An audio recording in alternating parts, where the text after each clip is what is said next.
అధ్యక్ష, ఇందాక గౌరవ శాసనసభ్యులు కామినేని శ్రీనివాసరావు మాడుతూ అప్పుడు అందరూ ఇండస్ట్రీ కలవడానికి వెళ్ళినప్పుడు సైకో గారిని చిరంజీవి గారు గట్టిగా అడిగితే అప్పుడు ఈయన వచ్చాడంది అబద్ధం. గట్టిగా ఎవడు అడగలేదు అక్కడ. అది మీరు అన్నారు ఇందాక, ఏదో గట్టిగా అడిగితే ఈయన వచ్చాడు మళ్ళీ కలవడానికి, లేకపోతే ఏదో సినిమాటోగ్రఫీ మినిస్టర్ కలవమన్నారు అని. ఏంటంటే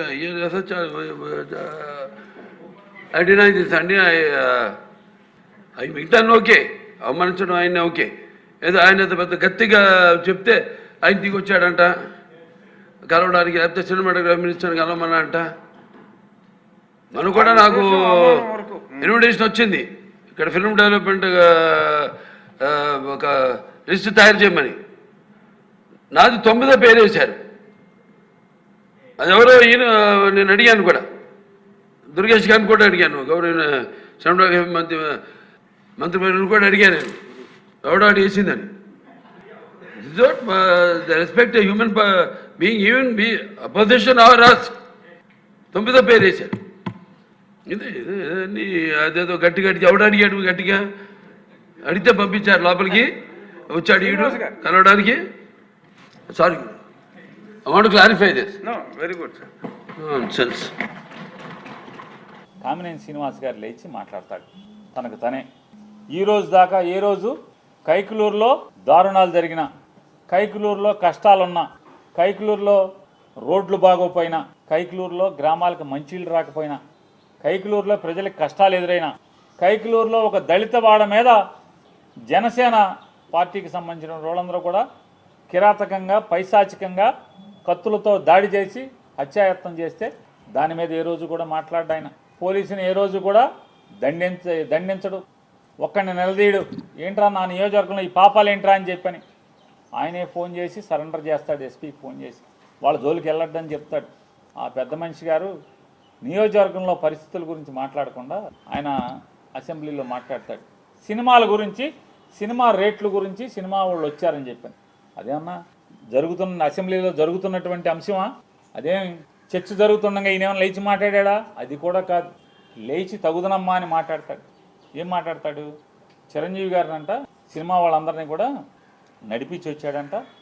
నడిపించి వచ్చి నేను రాను మాట్లాడతాకి వచ్చిన తర్వాత వాళ్ళందరూ వచ్చాక మన సినిమాటోగ్రఫీ మంత్రితో మాట్లాడుకుని పొమ్మనండి వాళ్ళని, నేను రానని చెప్తే చిరంజీవి గారు పెద్ద పెద్ద అరుపులు అరిచాయంట, రంకులు వేసాడంట. తమాషాగా ఉందా అది ఇదని వెంటనే భయపడి జగన్ గారు వచ్చి వాళ్ళతో చర్చలు జరిపాయంట. అరే వయసుకి హోదాకి ఎమ్మెల్సీ చేసాం, మంత్రి చేసాం, మళ్ళీ ఇప్పుడు ఎమ్మెల్యేగా ఎలగబెడుతున్నాం. 83 ఏళ్ళ వయసు. ఇది విచక్షణ, ఇంగిత జ్ఞానం ఏంటయా అంటే గోతిగాడి నక్కలాగా మంత్రి కావాలి. ఆ సత్యకుమార్ గారిని రేపో మాపో పీకేస్తే మంత్రి ఇస్తాడేమో, లేదంటే 21 ఖాళీ ఉంది కదా దాంట్లో మంత్రి పదవి కోసం ఈ వయసులో కూడా ఊరు పొమ్మంటుంది, కాడి రమ్మంటుంది. 80 ఏళ్ల వయసులో పచ్చి పాపం మాటలు మాట్లాడటం అవసరమా ఆయనకి? అసత్యాలు. నిజంగా చిరంజీవి గారు గడ్డి పెట్టాడు కాబట్టి సరిపోయింది. వాళ్ళ తమ్ముడు గారు మాట్లాడినప్పుడు మళ్ళీ తమ్ముడు బాధపడతాడేమో సైలెంట్గా ఉండకుండా అదృష్టవశాత్తు బాలకృష్ణ లేచాడు. బాలకృష్ణ లేచి అంటే బాలకృష్ణకి బాధ ఏంటంటే ఇప్పటికే చచ్చిపోతున్నాడు బాలకృష్ణ. పవన్ కళ్యాణ్ ఉప ముఖ్యమంత్రిగా హెలికాప్టర్లో విమానాల్లో తిరుగుతాం, వాళ్ళ బావ వంగి నమస్కారాలు పెడతాం. ముఖ్యమంత్రితో సమానంగా జామర్లు ఉన్న కారు, ముందొక 3 పోలీస్ కార్లు, వెనక ఒక 10 పోలీస్ కార్లు. అసలు మామూలుగా పవన్ కళ్యాణ్ కారు దిగంగానే వాళ్ళ బావ కన్నా ఎక్కువగా ఓ 25 మంది పోలీసులు చుట్టూ సఫారీలు వేసుకుని తుపాకులు ఇచ్చుకుని ఓ 25 మంది పోలీసులు. కొత్తలాడిపోతున్నట్టున్నాడు మనోడు. మామూలుగా ఉడుకుతున్న అన్నానికి అడుగుని సెగలేపితే మామూలు పొంగు వచ్చినట్టుగా లోపల మ్యాన్షన్ హౌస్ ఫుల్లుగా. అసలు రాను ఏమైపోతుందంటే ఇట్లాంటి వాళ్ళ మూలంగా ఆర్టీసీలో కండక్టర్కి డ్రైవర్కి డ్యూటీ ఎక్కేప్పుడు బ్యాందీ సారా తాగేప్పుడు పెడతారు. గొట్టం ఏంటంటే నోట్లో గొట్టం పెడతారు, బ్రీత్ అనలైజర్. ఆ బ్రీత్ అనలైజర్లో అసెంబ్లీ గేట్ కాడ కూడా తలుపు కాడ కూడా పెట్టాల్సిన పరిస్థితి వచ్చేసింది. రాబోయే ఇక మామూలుగా ఇట్లాంటి వాళ్ళు ఉంటే ఇక అంతే కదా, ఏమవుద్ది? అసెంబ్లీ తలుపు కాడ లోపల తలుపు తీస్తారు మామూలుగా హాల్లోకి లోపలికి వెళ్ళి అక్కడ బీత్ అనలైజర్ పెట్టి ఎమ్మెల్యేలను కూడా లోపల పంపించాల్సిన పరిస్థితి వచ్చేసింది కదా. తప్ప తాగి కళ్ళు నెత్తికెక్కి మాట్లాడతాడు. సైకో అంటాడు. ఎవడు సైకో? బాలకృష్ణ అనేవాడు సైకో. ఎందుకు సైకో? పవన్ కళ్యాణ్ హోదాని ఆ వెలుగుని చూసి ఏడవలేక సైకో. నువ్వు సైకో.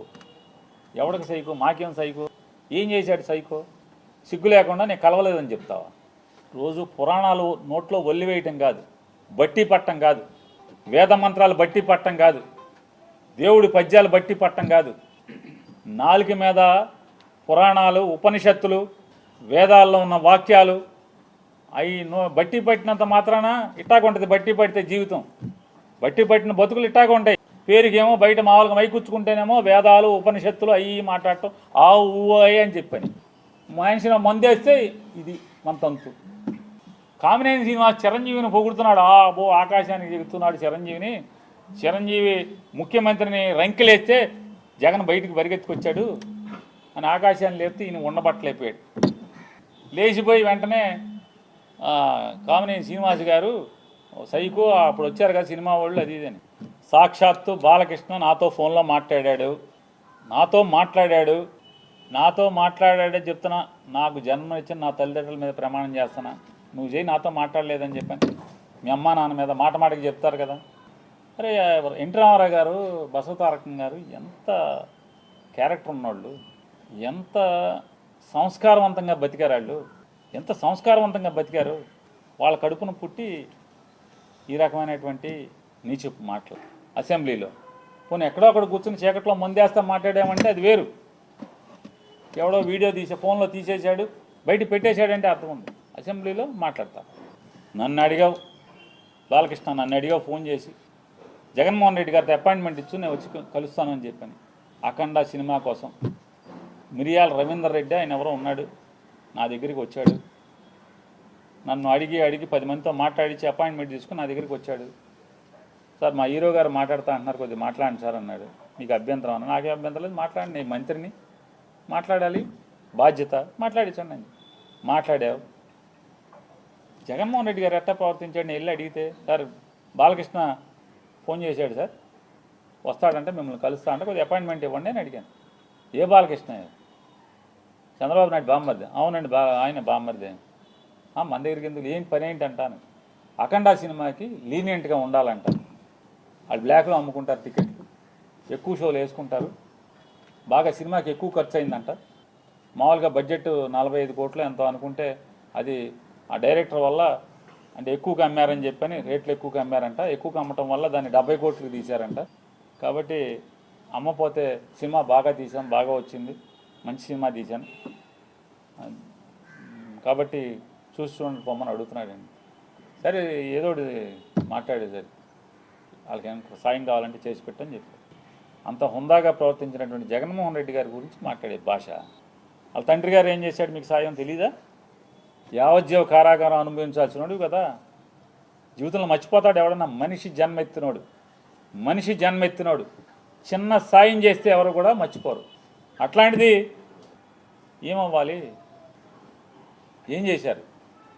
కొడుకు సాయం చేశాడే తెలీదా? చేశాడు కదా. అడగంగానే మీరు మేము జగన్ దగ్గరికి రామని చెప్పు, తప్పే ఉంది. రాజకీయంగా వాడుకో, మేము ఎప్పుడు జగన్ కలవలేదని చెప్పు, తప్పే ఉంది. నిజమే కదా, జగన్మోహన్ రెడ్డి గారిని ఎప్పుడు కలవలేదు, ఓకే. అంతేగాని నేను రానన్నాను, ఎవడు రానన్నది? ఎవడు?